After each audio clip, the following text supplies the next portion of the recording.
one of my best friends in the industry right now, Jessie Reyez. He said Everybody right say now. hello to Jessie.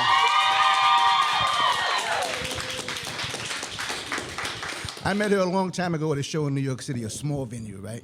I knew she'd be on the big stage. And from that day, I said, you got to come to Connecticut. You have to come to Connecticut. And she kept her promise, y'all. You're here. Yes, sir. How you feeling? Happy, ready. You been ready? Yeah, been ready. What's changed over the years? I mean, from the first time I saw you to now. I've grown a lot. I feel like I've grown a lot as a person, and by default as an artist. Worked on my craft, gotten better. Failed, but failed for the greater good, because I feel like I've learned a lot in my failures, and I've been able to make the most of it and keep it going forward. How many of you guys failed before and just got up and did it again? Every day, right? It's all you can do. You either do that or you die, you know? Yeah. You keep going. Now, you got some people who've been with you since day one. And we talk about your fans and how you feel about your fans. Mm-hmm. How many day one fans in here since the beginning? Hey. And you guys found different ways of discovering her. What are some of the ways you guys discovered Jessie Reyez? Alexa? No shit. Okay. Shout out Alexa. My man has a good story right there. How did you? I heard you on Broken with Day. No way. Oh, crazy. Shout out Day. I had a friend that I actually met a music store because I'm a musician myself, and he was playing at his party, and he was like, "Yo, this song's really good," and I was just like, "Holy shit!" And I've been a fan. You were like the inspiration for like lyrically, musically, my fellow Gemini. Hey. Like, but yeah, you have been. I haven't stopped listening since. That was years ago. Crazy. I don't know, like 2017, 2016, 18. Crazy. Shout out to your guy. Shout out to your dude for playing me at a party. I said, shout out to your dude for playing me at a party. Crazy. Jessie, when you were growing up, do you remember going to shows? Do you remember going to concerts like this and being a fan? Who were you a fan of growing up? I remember when I was like 14, my first boyfriend took me to my first concert, and it was like Aventura. So if anyone who doesn't know, yeah, Aventura is, you crazy. That's part of the reason that whole connection is so wild to me, because I remember going there, and it was the first time I'd ever been to like a venue that gets converted, and I just remember looking up thinking, oh my God, I love this is wild. And then fast forward, Romeo Santos became Romeo Santos from Aventura, and then we got to work, and it's wild. That's wild. Life is insane. At what age did you first pick up the microphone and said, I'm going to do this? When did you decide to do what you're doing right now? I don't know if it was a mic. It might have been a water bottle. Might have and been I a was water like bottle. pretending that it was a mic. Yeah, something like that. But I was honestly, I don't remember, because my mom's the one that has told me that she remembers of me being like everything? 3 and then starting shows for the family in the living room and showing an affinity to it. And my mom saw, and so she dragged me to this piano teacher that was in the basement of this Pizza Hut at Jane and Finch in Toronto. Pizza Hut basement? Pizza Hut basement music school. And she was like, my daughter, she didn't speak very good English at that point. She was like, she's very good. And he was like, no, she's too little, too young to start, sorry. And she didn't leave that place. Like, she convinced him with the little English that she had, convinced him to take me on as a student despite my little age. And he took me on. And yeah, I guess that's the beginning. Do you remember the first original song you sang? The first original song you had to sing? I don't know. I remember the first original one. I got mad at my mom for finding and asking me about, because I had a booklet. What was I had a booklet of these little shitty songs, and she brought it up that she had seen it, because, you know, moms be snooping. But she was like, "Esa canción," and it was a song which was so ironic, because it was about like not growing up too fast. Something like that. It was a little kid talking about not growing up too fast, which I think is ironic now, but I think that's the first one. The first one? Yeah. Talk about your connection with music. I know a lot of artists who just make music just to make music. There's no real connection there. When you perform and when you write these songs, there's a real connection, like a life connection. Is it a spiritual connection? Do you connect spiritually to some of these songs? Yeah, of course. Music is home. So I feel like every way, music is just home. And it's just crazy, because I feel like it's so difficult for me to communicate sometimes, like in life, human experiences. But then in a song, I find it so much it's just easier to be able to put it into a song. So it's nice to be able to have that channel or that conduit when I need to kind of just exhale. And then they act as time capsules too. Sometimes in good ways, sometimes in bad ways. You know, some memories you have are beautiful and some memories hurt, but that's just the nature of life. But I think experience, like the fact that I'm able to experience that spectrum and also have like a conduit to be able to express myself is a gift. I think it's everything. It's spiritual. It's emotional. It's everywhere. It's everywhere. The first when I saw you in New York, you had your parents at the show.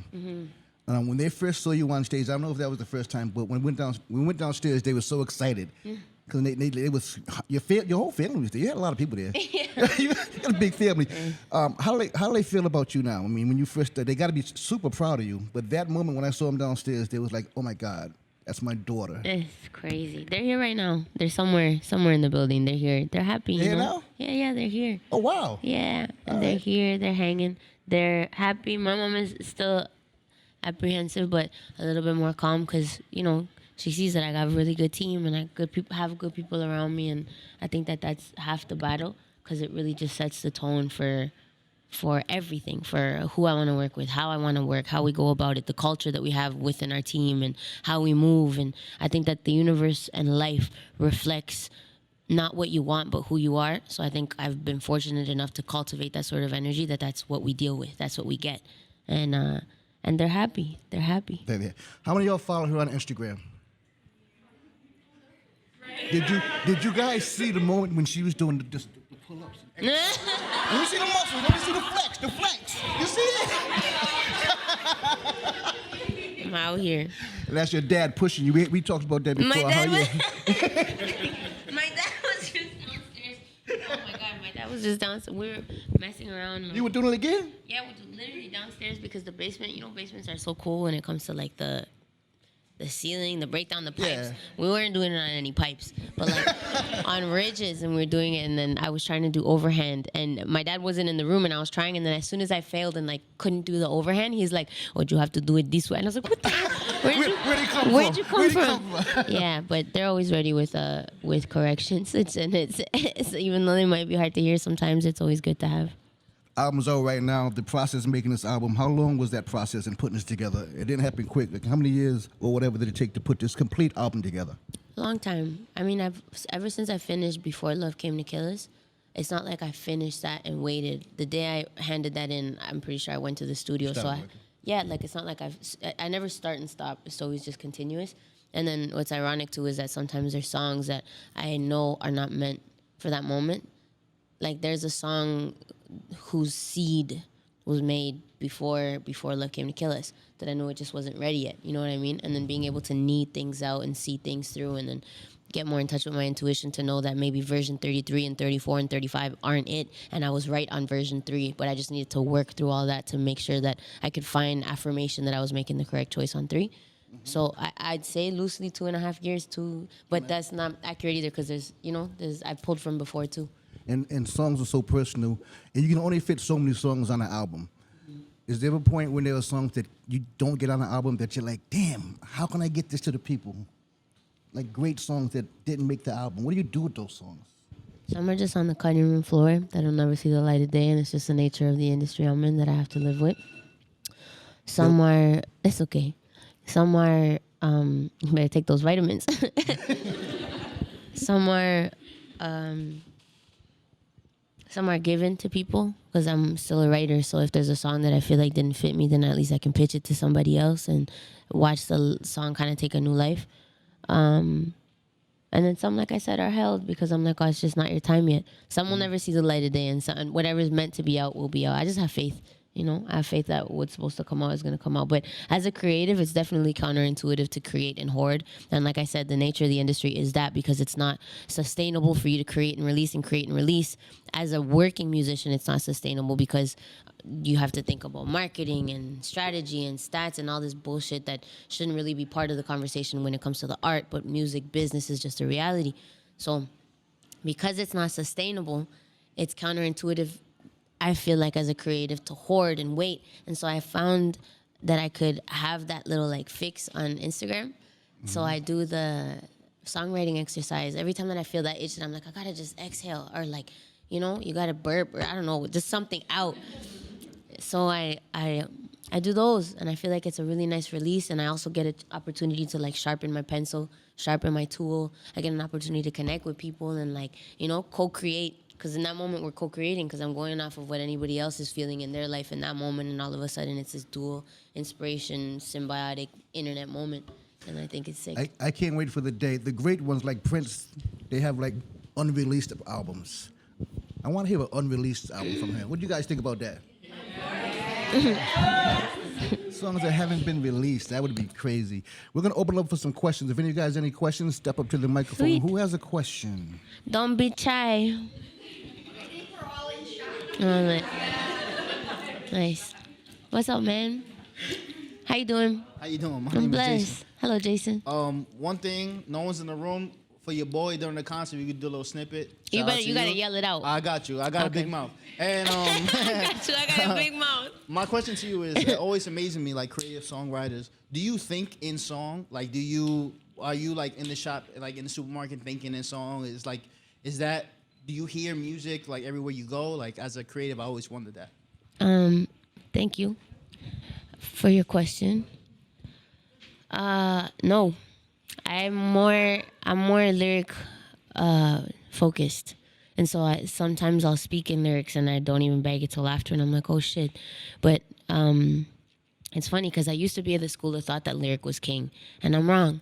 And I realized that I was wrong after I started doing just like, watching documentaries, and there's this thing called Explained, like Music Explained, which I recommend to anybody that's into the music world. But it's really beautiful because it pretty much, it outlines why, for example, a word has context by itself. If I say blue, you understand blue without hearing the sky is blue. You don't need to hear the sky is blue to understand what blue is. But if I were to sing, me, you don't know what is unless you hear you know what I mean? And then all of a sudden you're like, okay, there's context. So in order for your brain to have understanding or comprehension of what it is that you're hearing, you need context, so your brain automatically has to remember the phrase. And so you have an inclination to remember musical phrases as opposed to an inclination to remember grammatical phrases. Your brain doesn't need it. So that's why our brains are wired that way, and that's why you can recall fucking 50 songs like it ain't shit, but you can't recall a page of Egyptian history that you learned in grade 4. And I think that that's so interesting, and that's why melody is king when you're creating or whatever. But ironically enough, even though melody is king, that's not, for me, my facility, I think my primary gift, where I feel the most fluidity is in words. And so it's in words. But I respect that melody is king. Anybody else? She's been here since what time? Hey. 10:30 a.m. Hi. How are you? Good, how are you? I'm good. 10:30. You better take some fucking ginger. It's fucking cold. It is cold, my girl. Shit. Hey. Is there a song that you love performing and that you think you'll never stop performing because you love it so much?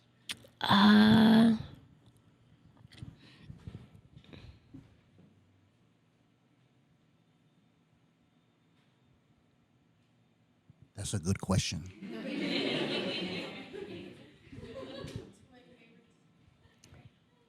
I don't know. It's hard to answer because I've luckily I've been able to work so much on my music and build a catalog that I haven't even been able to perform all of them to be educated enough to give you an educated opinion. You know what I mean? Like there's songs that I did this time around that I haven't even done. Like, remember I was like, yell it out, cause I be doing that during the set. If someone yells something out and I hear it and I know the lyrics, then I'll do it. But it's wild because sometimes those acapella moments are the first time I've ever performed it live because of the pandemic, because of the nature of how we're moving, because of the speed at which everything's been growing. I haven't gotten a chance to perform anything, so I don't know. I don't know yet. Hey, girl. How are you? That's good. What song was most fun to record?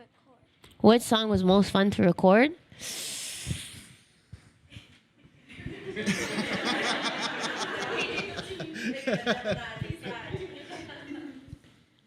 There's a song on my first project called Kiddo, like that project. There's a song called Blue Ribbon that I made with my friend Tim Subi. And we made it in this like obscure studio in LA, like this little 1 bedroom. And it was a freestyle. It was a freestyle. And what that means is like there's no paper, no nothing, just beat and like vibe. And it was just really fun. We just had a really good time. I don't think there was many takes because we were kind of just building as we went. Like, did this section, okay, try again, this, and then maybe it was like 3 takes, and then pulling what we loved from every take. God damn, somebody pick up that motherfucking phone. Shit. Yeah, they were like 3 takes. Oh yeah, there were 3 takes, but to be honest, anytime I work with Tim, it's an honor because he's great. He's really talented. He's really open and. Is Jessie there? It's true. He's really. It's so funny. He's really open, and it's you can't control where there's chemistry. So when there is chemistry, it's a gift, and also you don't have to like. I don't know. It's kind of like he's a friend. You know, so anytime we link, it's just a vibe and it's fun. We had a good time doing that one. Y'all should just unplug it or Any more questions? off the hook it. Yeah, pull up. Who else is, hey. We got a few more minutes. Any more questions? If given the chance, what artist would you want to perform with? Or is there Perform? someone- like who would you want to do a song with? Dead or alive? That you haven't done with. Dead or alive, Bob Marley. Yeah, Bob Marley. I love him. Jessie, when you came to my office a few years ago, I gave you a box set of Bob Marley. Yes. You still have that? Yes, son. Yes, I have everything. I might want that back. That's worth some money. Okay. I'm only kidding. Any more questions? Come on up. Can y'all make some noise? Because Jessie, a lot of artists don't do this. That's all good. I've been in the business for a long time, and a lot of artists don't do what she's doing right now. So I really appreciate her for taking time to do this. Man, it's love. Thank you. Hi. Hey. I just want to know, what is a quote that you like to go by, or when you're in like a bad space and it continues to inspire you? Oh, you can't connect the dots forward. You can't connect the dots forward. You can only connect them back. You know, like if someone asks you, like, how did you meet the most special person in your life right now? How did you meet them? If they're not family, you connect dots back and you're like, holy shit, this is the best memory you have, the funnest day you ever had. How did you come upon that day? Oh, this happened and this and then this and then this. Like you can't do that forward. You can only do it backwards when you're have the grace of being in a moment, or have the grace of holding a memory that you love, or have been able to achieve something great. You can only connect them back. So I hold that close to me, especially when shit's going left, because sometimes when shit's going left, that's the catalyst, you know? That's the catalyst that can make for either a great story or a great moment, or can make for thick skin to make you prepared, that can make you a stronger person, that can make you a better artist, that can make you more well prepared for when a bigger challenge comes in the future, that can make you better prepared for leadership too, because if you suffer alone, then the next time you see someone suffering, you can be like, actually, you know what? If you hold it down for yourself, you're going to be all right. You know what I mean? Like little things like that, I feel like they help. And also fail faster. Fail faster has always been a mantra of mine, to like not be afraid and not assume that Jordan came out the womb with a ball and Beyonce came out the womb with a mic. Like everyone had to start somewhere, and it doesn't matter how old you are, it doesn't matter where you're starting, just start, because that's the hardest step is just to start. But once you start, and then you can get into the habit of being like, okay, day 1, day 2, day 3, and once you start acknowledging that momentum is inertia. Like that's science, that's physics. All of a sudden life is on your side because you're propelled, you know what I mean? And if you just have that mentality and continue to fail faster, you have no option passion, but to grow. Because as much of a cliche as it might sound like, you only fail the day that you quit. So if you have yet to quit and you're committed to consistency and you're committed to objectively analyzing yourself so that you can correct and fix and adjust and elevate, because there's also something to be said for people that are just like, I'm trying all the time, but you're not fixing anything, or your ego's in the way, so you're not assessing yourself correctly and knowing where your flaws are, where your shortcomings are. Like, that's not the right way either, because there's blinders and then there's blinders to yourself. So self-assessing and not being afraid to fail faster, making sure you're welcoming constructive criticism, making sure that you're fucking having your own back, using affirmations, staying positive, and knowing that you can only connect the dots backwards. She's dropping gems in here. These are gems she's dropping. Hi, Jessie. Hey. I know I already said this, but lyrically, musically, in every way, you are like my top inspiration. I was 0.5% in that Spotify. Thank you. You beat everyone. But man, I didn't know I was gonna be here, and I'm starstruck. You are everything, yo. I'm a musician. I've been writing my whole life. I started lyrically too. My dad is really like a huge lyricist and into quotes and all that stuff. So that's where I got into poetry, and then learned I could kind of sing and then put it together. You know what I'm saying? But I guess my question, and I'm trying to formulate it the right way for it to make sense, but sometimes as an artist, I struggle with, you know, like I can think of melodies like that, and I have so many words, but sometimes to mesh them together, I don't know, do you ever experience like struggling with fitting all the lyrics and all the words that you have as someone who's such a lyricist yourself into melodies? Or do you, like, things you already have written, or just like if you think of a melody, trying to like, I don't know, form the words to the melody, if that makes sense? Do you ever struggle with trying to like meet the two? But I used to struggle with not being redundant. And I had a mentor, Daniel Daly, who's amazing, who taught me that I need to just cut the fat. Like, when you're reading back your shit, make sure that you're not being redundant. So if line 1 already said what line 2 is trying to say, line 2 is obsolete. Yeah. So rewrite, remake. And then yeah, for me, it's hard to like summarize and like form like to the melody. If I have one or the other, it's like hard to meet that. If you have one or the other. Yeah, so like say I have a melody and I have like so many thoughts and so many lyrics, it's hard to get it to fit within the melody. Yeah, like sometimes it is. So I don't know. I was just wondering if you ever struggled. Rhymezone.com is really good. For any time that you're stuck and you're like, shit, it's not really working, that'll give you an alley-oop, and then you can finesse and adjust and how you like. Also, like I said, like, but if you're already critiquing yourself, if you already know that that's an issue. So when I'm saying, reread, and don't be redundant, it's something that you already do. But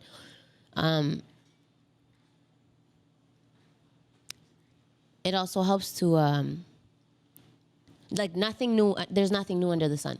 Yeah. There's not a topic. It's just not possible for you to think of a song that hasn't been done. But what the magic that lies there, and the abundant fucking possibilities that lie there, are finding unique and special ways of saying the most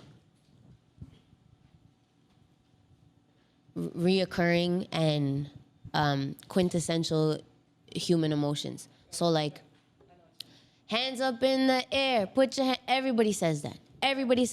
You know who's a magician at adjusting and making it sound like it's something completely different? Put your pinky finger to the moon. He just said that.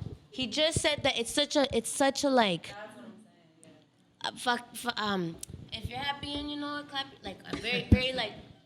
Clap around if you know that happiness is the truth. 'Cause that's just what it is.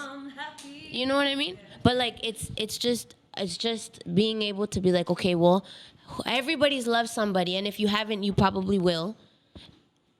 That's a very, but if you can think of a way to say that, or paint the picture, and also like play with what human imagination is, because it's easy to say that, but when you paint the picture, instead of saying put your hands up, you're saying pinky finger to the moon.